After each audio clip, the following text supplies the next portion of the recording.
Halo semua, kami dari kelompok 3 dengan judul Dinding dan Konstruksinya. Perkenalkan, nama saya Injolo Gabriel Tetandoturuk sebagai moderator dengan NIM 2020-21076 dengan rekan saya. Cecilia Wilanarama, NIM 2018-21010. Dengan saya Henry Hidayat dengan NIM 2020-21063. Saya Nesa Seda Oktaviana dengan NIM 2020-21075. Saya Renat Cimorangkir dengan NIM 2020-21077. Dan saya Muhammad Khalif Al-Fatah dengan NIM 2020-21089. Oke. Sekian dari perkenalan kami, jadi kita masuk ke materi pertama.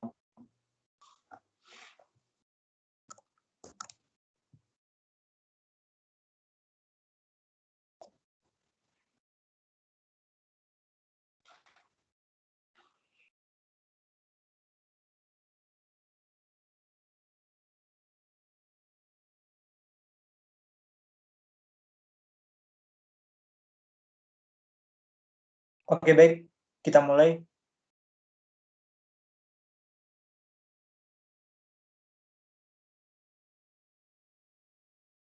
Yang pertama yaitu dinding merupakan salah satu elemen bangunan yang membatasi suatu ruangan dengan ruang lainnya. Fungsinya yaitu yang pertama pembatas ruang luar dengan ruang dalam, yang kedua penahan cahaya angin, hujan, debu, suara, dan lain-lain yang bersumber dari alam. Yang ketiga yaitu pembatasan antara ruang di dalam rumah. Yang keempat yaitu pemisahan ruangan yang bersifat pribadi dan ruangan yang bersifat umum. Dan yang terakhir yaitu sebagai fungsi artistik tertentu.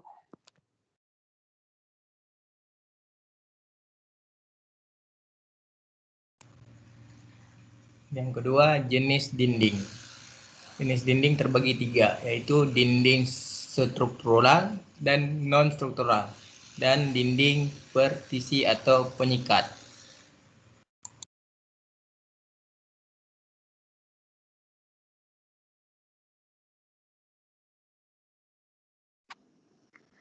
Kemudian dinding struktural.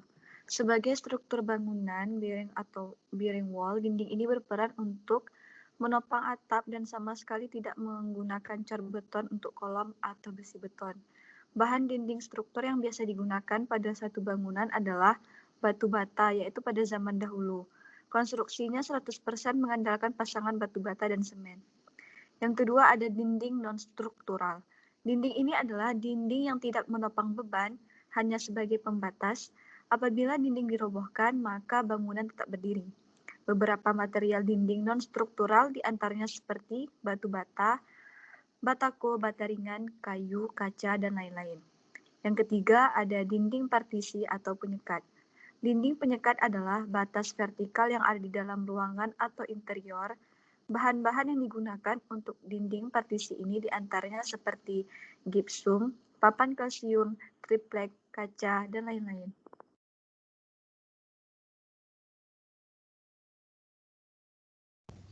Oke, setelah itu kita bisa mengetahui macam material dinding. Yang pertama ada batu bata, batako, bata ringan, papan kalsium, dan kaca.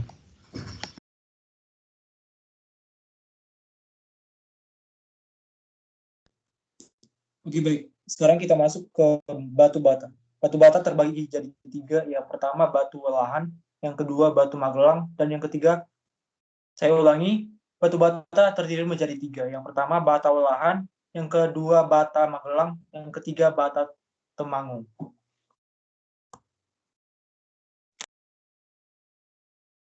Baik, kita masuk ke bata welahan. Seperti kita bisa lihat bersama, kita lihat di gambar yang ada di slide itu, sebelah kanan atas. Batu bata dengan kualitas paling rendah dibanding bata magelang dan temanggung. Karakteristik yaitu warna merah, tekstur kasar, memiliki banyak rongga. Substansinya tanah liat, sekam, dan air. Ukurannya itu 25 x 12, 5 x 5 cm. Harganya biasanya Rp270.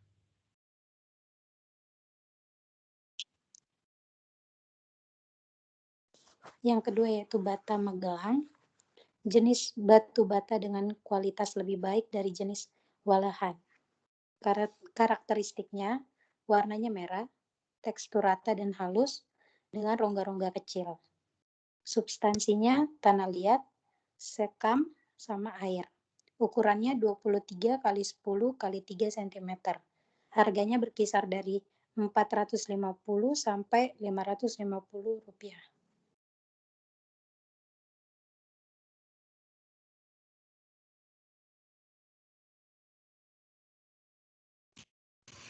Selanjutnya bata Temanggung.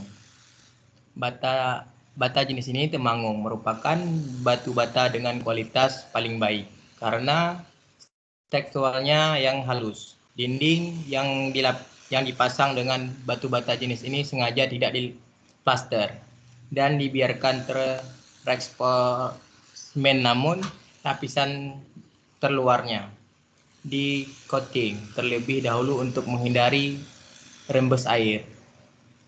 Karakteristiknya warna merah cerah, teksturnya halus, padat, keras, dan rata. Substansi tanah liat, sekam, dan air. Ukuran 11 x 23,5 x 5 cm. Harga sekitaran 1.200.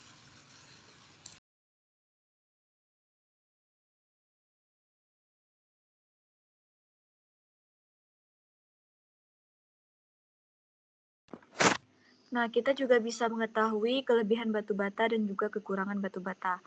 Kelebihan batu bata yaitu batu bata merah kedap air sehingga jarang terjadi rembesan pada tembok. Yang kedua, keretakan relatif jarang terjadi.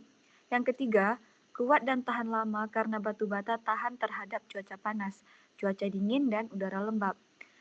Yang keempat, penolak panas yang baik. Batu bata mampu membuat di dalam rumah terasa dingin walau di luar rumah cuaca panas. Yang kelima, warna yang unik. Pemilik rumah ada kalanya sengaja tidak menutup batu bata dengan semen dan cat. Sebaliknya, batu bata dibiarkan terekspos sehingga memberikan kesan alami pada rumah. Dan yang terakhir yaitu harganya murah. Tanah liat yang merupakan bahan utama batu bata mudah didapat dan persediaannya cukup banyak. Kemudian juga terdapat kekurangan dari batu bata. Yang pertama, waktu pemasangannya lebih lama dibandingkan material dinding bangunan yang lain. Yang kedua, jika proses pembakarannya kurang matang, batu bata mudah retak dan pecah. Dan yang ketiga yaitu biayanya lebih tinggi dari dinding batako.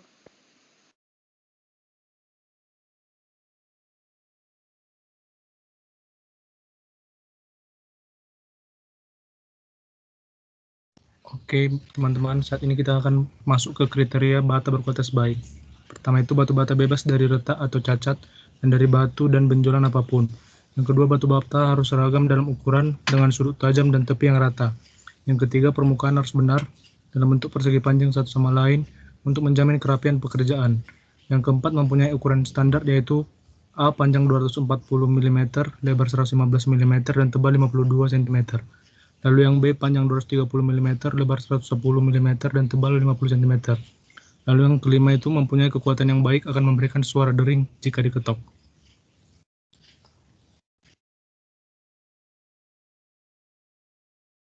Oke, baik.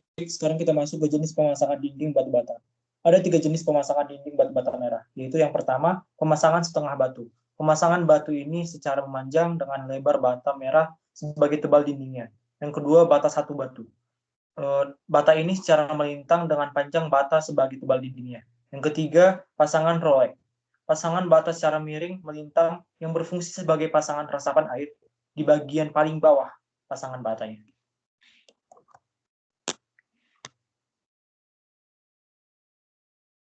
Baik, kemudian selanjutnya ada teknik pemasangan. Yang pertama itu pasangan batu bata untuk dinding-dinding luar pada bangunan umumnya dapat dipakai pasangan bata setengah batu. Yang kedua, dinding pengisi dari pasangan bata setengah bata harus diperkuat dengan kolom praktis, slope, proleg, dan ring balok yang berfungsi untuk mengikat pasangan bata dan menahan atau menyalurkan beban struktural pada bangunan agar tidak mengenai pasangan dinding bata tersebut. Kemudian yang ketiga, campuran spesi pada pasangan tembok harus cukup kedap air, agar tembok tidak mudah basah jika terkena air hujan, Dinding bata yang memerlukan campuran kedap air, misalnya tembok pada kamar mandi, WC, tempat cuci, dan dapur. Spesinya 1:3, artinya 1 takaran semen dan 3 takaran pasir. Dinding bata yang tidak memerlukan campuran kedap air, perbandingan spesinya 1:5.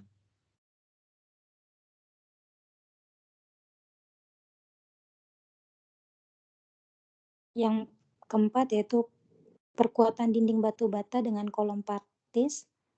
Kolom-kolom praktis merupakan bagian kerangka yang membantu dan memperkuat posisi dinding pasangan batu bata, dan pasangan kolom ditempatkan pada sudut pertemuan pasangan batu bata. Yang kelima, pasangan dan penempatan kolom-kolom praktis yang berukuran 13x13 atau 15x15 ditempatkan pada seluas bidang dinding tembok batu bata 12 meter persegi. Jadi penampang kolom praktis yang berukuran 15x15 cm itu ditempatkan penulangan atau pembesian dengan diameter 4-12 mm dan pemasangan sengkang atau cincinnya dengan diameter 8-20 cm dan terpasang pada dinding bata sejarak 3-4 meter kuadrat.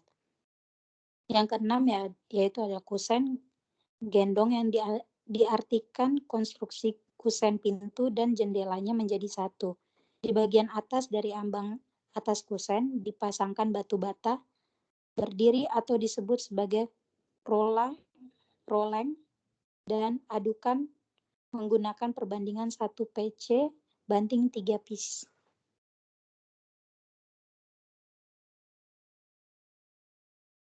Nah, sekarang pada gambar selanjutnya ini terdapat pengaplikasian pemasangan batu bata. Coba slide selanjutnya.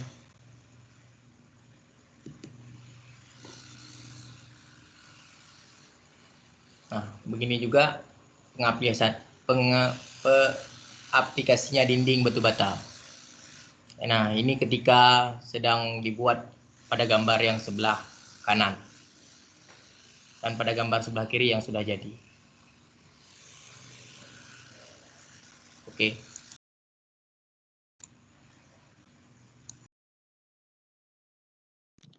Selanjutnya kita akan membahas batako. Batako merupakan batu cetak yang tidak dibakar tetapi dipres. Batako dibuat dari campuran semen PC dan pasir atau abu batu yang dipres padat.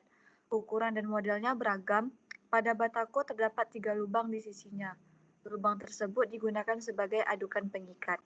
Karakteristiknya yaitu teksturnya agak kasar, warnanya abu-abu dan berat. Asal bahannya campuran teras, kapur, pasir, dan semen. Ukuran standar 8x20x40 cm dan kisaran harganya 4.500 sampai dengan 6.000 rupiah.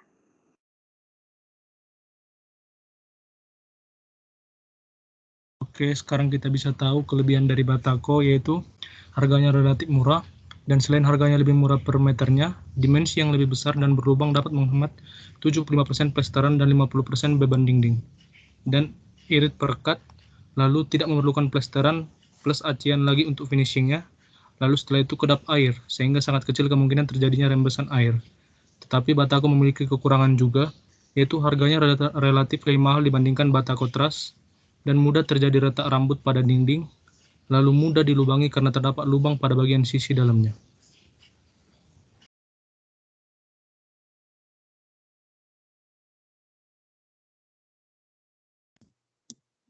Oke, baik, di sini kita bisa melihat beberapa bagian atau beberapa jenis dari batako.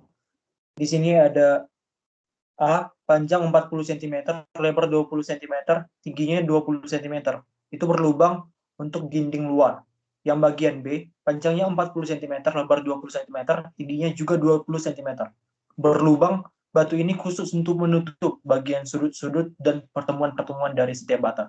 Yang di bagian C itu panjangnya 40 cm, lebarnya 10 cm, tingginya 20 cm. Itu tengahnya berlubang untuk dinding pengisi bagian tebal 10 cm. Yang bagian D panjangnya 40 cm, lebarnya 10 cm, tingginya 20 cm. Berlubang batu khusus sebagai penutup pada dinding pengisi. Yang bagian E, panjangnya 40 cm, lebarnya 10 cm, tingginya 20 cm, tidak berlubang. Batu ini khusus untuk dinding pengisi dan atau pemikul sebagai hubungan-hubungan sudut pertemuan. Yang bagian F, panjangnya 40 cm, lebarnya 8 cm, tingginya 20 cm, ini tidak berlubang. Batu ini khusus untuk dinding pengisi. Di sini kita bisa melihat kayak seperti pengaplikasian dari batako atau seperti penyusunnya gitu. Lanjut. Oke, baik. Itulah tadi ilustrasinya. Kemudian sini saya akan bacakan lebih dikit lagi pemasangan dinding batako. Prinsip pengerjaan dinding batako hampir sama dengan dinding dari pasangan bata, antara lain. Pertama itu batako harus disimpan dalam keadaan kering dan terlindungi dari hujan. Kemudian pada saat pemasangan dinding, tidak perlu dibasahi terlebih dahulu dan tidak boleh direndam dengan air. Kemudian yang ketiga, pemotongan batako menggunakan palu dan tatah. Setelah itu dipatahkan pada kayu atau batu yang lancip. Kemudian pemasangan batako dimulai dari ujung-ujung sudut pertemuan dan berakhir di tengah-tengah. Kemudian dinding batako juga memerlukan penguat atau rangka pengkaku terdiri dari kolom dan balok beton bertulang dicor dalam lubang-lubang batako. Perkuatan dipasang pada sudut-sudut pertemuan dan persilangan.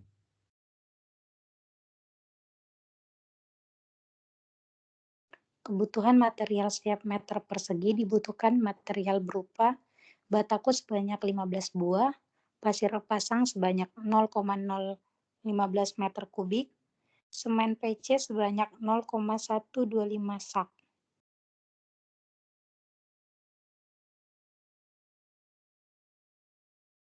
Oke, ini contoh pengaplikasian dinding batakonya.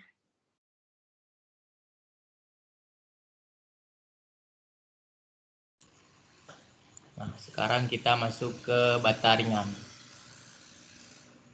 Karakteristik bata ringan. Ringan, halus, dan memiliki tingkat kerentanan permukaan yang baik.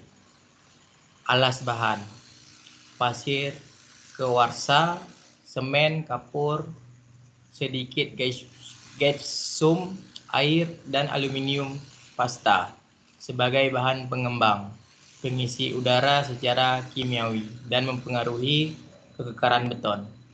Ukuran 60-20 cm dengan ketebalan 8-10 cm. Fungsi pengganti bata agar lebih ringan. Harga 9.000 sampai 13.000.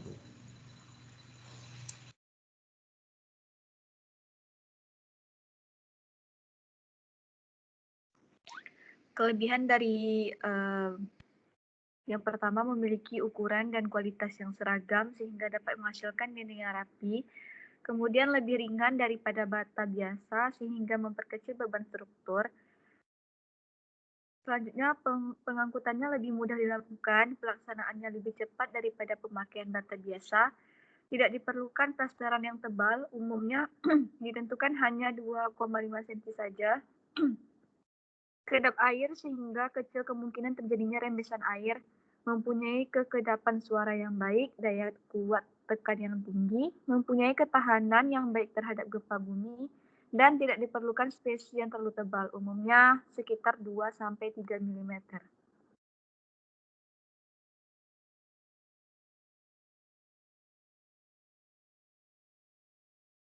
Oke, sekarang kita masuk ke kelemahan dari bata ringan ini, yaitu karena ukuran yang besar untuk ukuran tanggung membuang sisa cukup banyak. Lalu yang kedua, perekatnya khusus, umumnya adalah semen instan yang berbahan dasar pasir, silika, filter, dan semen. Lalu diperlukan keahlian khusus untuk memasangnya, karena jika tidak, dampaknya sangat kelihatan. Lalu kekurangan yang berikutnya, jika terkena air maka untuk menjadi benar-benar kering dibutuhkan waktu yang lebih lama dari bata biasa. Kalau tetap dipaksakan di plester sebelum kering maka akan timbul bercak kuning pada plesterannya. Lalu harganya relatif lebih mahal daripada bata merah atau bata biasa.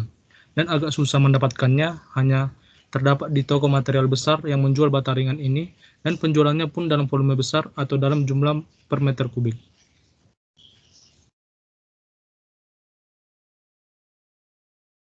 Oke, baik. Sekarang kita masuk ke teknik pemasangan dinding bata ringan. Yang pertama itu, bersihkan dasar permukaan lokasi dari debu, kotoran, minyak. Setelah itu berair pada lokasi. Yang kedua, siapkan fondasi. Tarik benang antara sudut ke sudut di dinding untuk menempatkan bata ringan di lahan yang ingin digunakan. Yang ketiga itu, permukaan bata ringan ditekan agar rata dengan benang. Yang keempat, setiap akan memasang lapisan bata ringan yang baru, permukaan blok harus dibersihkan. Yang kelima, kelurusan dinding sesuai tarikan benang, gunakan water pass.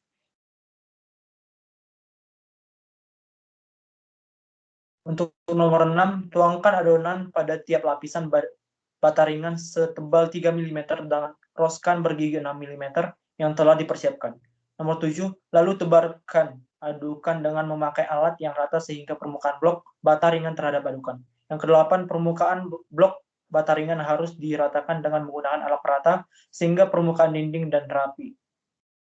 Dindingnya rapi dan rata. Yang ke-9, penggunaan bata ringan harus lurus dan juga rata. Terus tahap pertamanya setinggi 7 lapis dengan spesi dasar 3 cm. Setelah itu tahap pertama selesai, biarkan pemasangan mengering lebih kurang 3 jam, terus lanjutkan dengan tinggi yang ditanjut.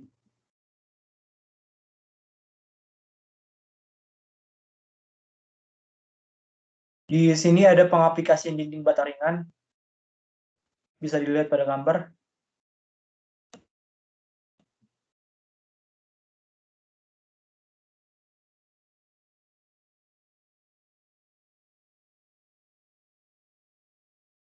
Selanjutnya kita masuk ke papan atau glass fiber reinforced cement atau disingkat GRC. Karakteristik ringan, praktis, serta mudah diangkat, dipotong, dibor, dilem, dicat, dipola. Kegunaan yang pertama, penggunaan eksterior seperti dinding, cladding, list plank, cover column. Yang kedua, penggunaan interior seperti bahan penyekat partisi, peredam suara, serta panel pintu. Asal bahan, serat fiberglass yang dicampur dengan semen dan pasir. Kandungannya fibernya 5%.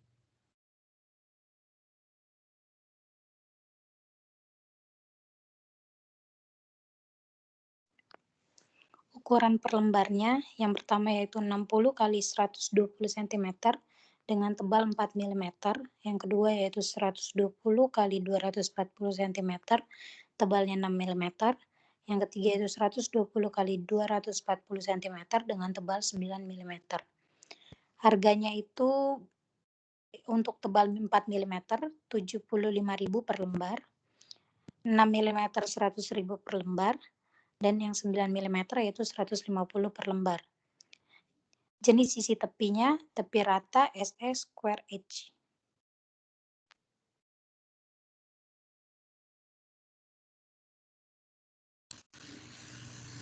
Sekarang kita masuk ke keunggulannya. Pemasangannya lebih cepat, tahan air dan kelembapan, tahan api, tahan jamur dan rayap, kedap suara, permukaannya rata tanpa harus diplasmir, cepat dan praktis dalam pengerjaan. Lebih ramping dan ringan dibanding gypsum dan batu bata. Mampu mengurangi penggunaan pendingin ruangan. Dan kelemahannya kurang kokoh, mudah rusak bila terkena benturan, tidak dapat menyerap gelombang bunyi.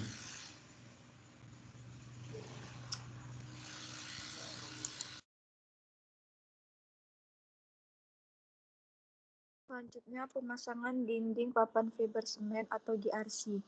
Yang pertama, pemasangan papan fiber menggunakan paku atau sekrup dengan sistem pemasangannya dapat berupa sambungan terbuka open net atau sambungan tertutup closed net. Jarak antar sambungan biasanya 10 mm. Bila menggunakan antar panel tertutup, diperlukan silen atau lem kaca jenis silikon atau poliuretan untuk mengisi net terbukanya. Pemilihan silen juga harus cermat. Silen harus memiliki daya rekat yang tinggi, mudah dicat, dan tingkat elastisitasnya baik agar tidak terjadi retak di kemudian hari.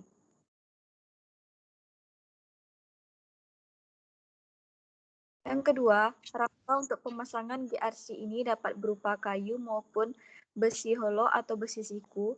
Khusus pemasangan plafon, biasanya rangka menggunakan metal furing atau stud. Pemasangannya menggunakan sekrup. Sekrup ini harus masuk lebih dalam agar tidak terjadi korosi. Kepala sekrup diberi sealant atau epoksi. Yang ketiga, biasanya saat pemasangan sekrup diletakkan pada papan fiber bila posisi terlalu di pinggir. Oleh karena itu, pemasangan sekrup ini sebaiknya berada minimal 15 mm dari sisi papan fiber. Finishing permukaan papan fiber ini dapat menggunakan cat atau pasangan keramik.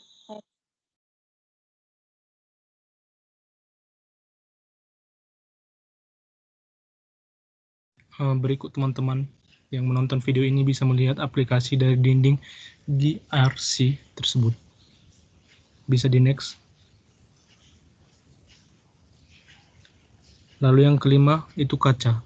Karakteristik dari kaca yang pertama adalah transparan, licin, dan halus. Fungsinya sebagai dinding eksterior dan interior. Dan itu kaca es. Cahaya tetap masuk ke dalam bangunan namun tidak tembus pandang dari luar bangunan. Harga kaca es dengan tebal 3 mm yaitu 91.000 per meternya.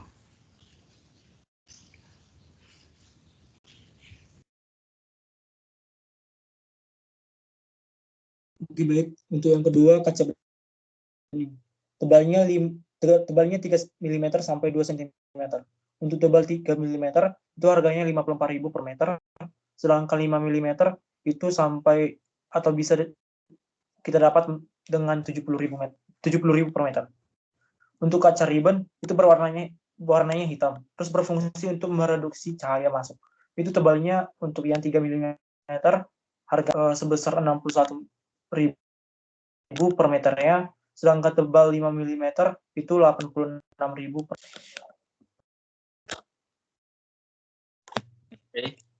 Kelebihannya itu yang pertama meniadakan batas ruang dan menghadirkan pemandangan luar ke dalam ruangan. Yang kedua, cahaya luar banyak masuk sehingga hemat listrik. Dan selanjutnya itu nilainya lebih estetik lah kelihatannya teman-teman. Adapun kekurangan dari dinding kaca tersebut, yang pertama itu mahal kawan-kawan. Terus yang kedua itu menimbulkan rasa takut atau rawan pecah.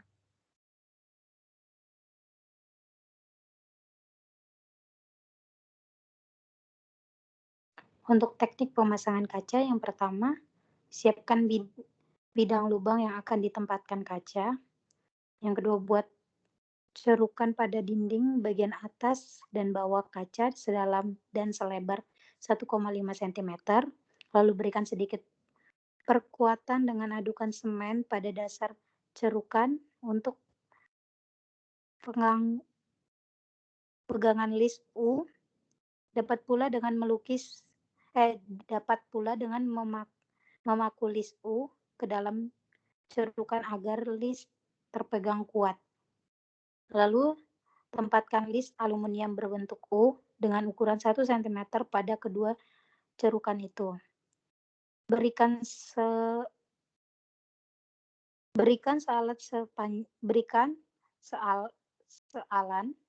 sepanjang bagian atas dan bawah cerukan dari list aluminium itu. Lalu masukkan kaca dengan posisi miring. Berikan sealan pada bagian sisi kaca bagian atas dan bawah yang tertanam pada cerukan agar kaca tertanam rapat. Lalu tutup celah yang terbentuk pada sisi ujung kaca bagian kiri dan kanan dengan selang. Yang terakhir, bersihkan kaca dengan koran basah. Kaca pun siap terpasang dengan kuat.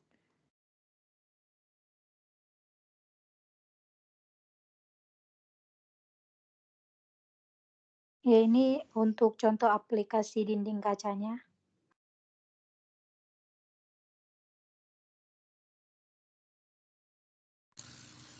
Baik, sekarang kita masuk ke langkah perawatan dinding. Untuk dinding batu bata dan batako, perawatannya dengan cara-cara perawatan dinding berikut. 1. Bersihkan jamur dan lumut yang ada pada dinding dengan cara disikat. Setelah itu, bilas dengan air bersih. Oleskan larutan kaporit atau pemutih pakaian dengan air kemudian biarkan sekitar 1 jam. Ketiga, bilas dengan air bersih.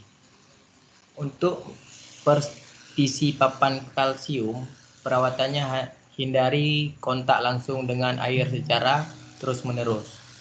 Dan untuk dinding kaca, perawatannya dilap secara rutin, namun jika kondisinya sudah sangat kotor, menggunakan pembersih kaca yang umum dijual di pasar.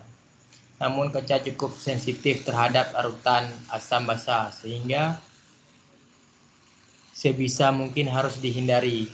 Iklim dan cuaca juga sangat mempengaruhi kualitas kaca. Kondisi udara dan terlalu lembab bisa membuat kaca menjadi cepat kusam. Terima kasih. Ini dari kelompok 3. Sekarang saya serahkan kepada ketua kelompok Angelo.